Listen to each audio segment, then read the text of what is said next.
Bonjour, aujourd'hui on tricote un bout de pied, donc la pointe des pieds, avec ce fameux dernier tour qui permet de faire la couture finale, donc le fameux Kitchener Stitch. Je suis donc à mon dernier tour avant la pointe, je m'arrête à 6 heures ici, et je remonte toutes les mailles qui sont derrière les marquages.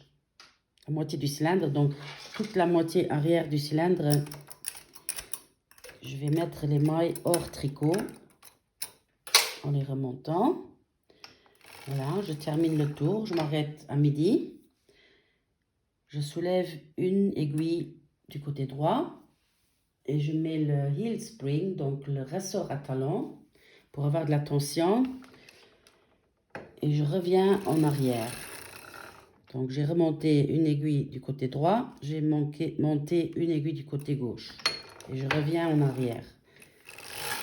Personnellement, je presse avec mes mains pour avoir de la bonne tension, pour ne pas que les mailles tombent. Donc, deuxième maille remontée du côté droit.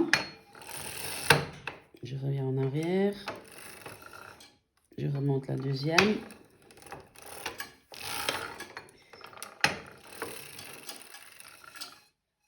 Aïe, troisième, je me suis piqué. Pas la première fois. Mais ça fait partie du boulot. Donc, je remonte les poids. Je reviens en arrière. Et ainsi de suite. Une à droite. Une à gauche. Et celle-là, elle n'a pas tricoté. Donc, je vais devoir la tricoter à la main. Voilà, et je la remonte. Donc, j'ai 1, 2, 3, 4, 5 de remonter. 5 de l'autre côté, c'est bon. Il faut toujours vérifier parce que des fois, ça arrive qu'on en a plus d'un côté que de l'autre. Donc, on a oublié quelque part. Et ça veut dire qu'il faut tout refaire. Là, il n'y a pas assez de pression parce que la maille tombe tout seul. Normalement, ça reste bien clair. Donc, je fais un peu de tension avec ma main. 2, 4, 5 en bas. 2, 4, 6 en bas. C'est correct. Donc, 5. Et maintenant, il me reste 5 en bas. Il me reste 4 en bas. Et ici aussi. Voilà, il est temps de remonter les poids. Il ne m'en reste plus que 3 de chaque côté en bas.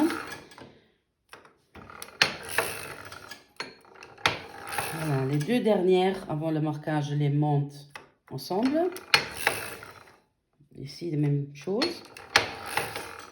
Et maintenant, je suis arrivée à la fin. Donc, je les redescends les deux en même temps. Très important d'avoir les clapets ouverts quand le guide fil passe.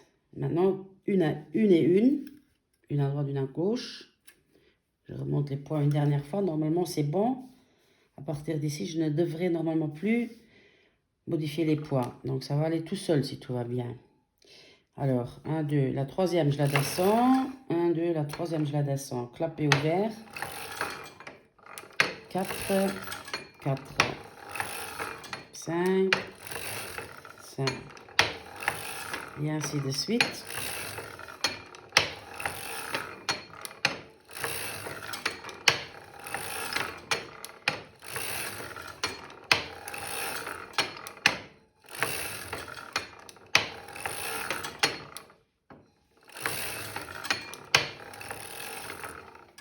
Avant-dernière maille, je la descends. L'avant-dernière, je la descends. Maintenant, je vais venir à la dernière. Donc, la dernière avant le marquage rouge. Je la descends. Voilà, clapet ouvert. Le fil doit passer sous le clapet. Et en même temps, je descends la dernière du côté gauche. Donc, au dernier tour, il faut descendre les deux mailles ensemble. Clapet ouvert, on finit le tour et c'est bon. Je coupe le fil. je reviens avec mon guide-fil jusqu'à la première maille descendue. Je descends toutes les mailles en veillant que le clapet soit ouvert. Et je prends ma laine provisoire.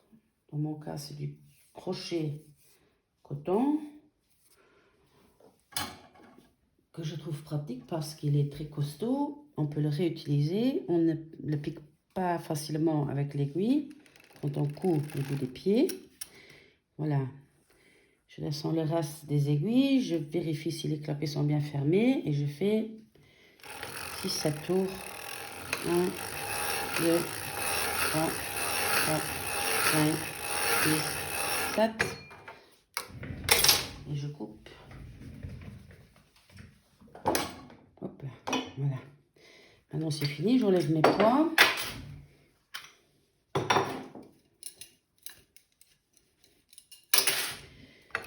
J'enlève le travail de la machine. Les aiguilles vides doivent toujours avoir les clapets descendus, sinon on va avoir de la casse.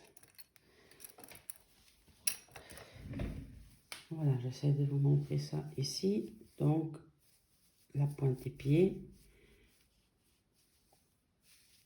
qu'on va recoudre avec le Kitchen Stitch que je vous montre dans la prochaine vidéo.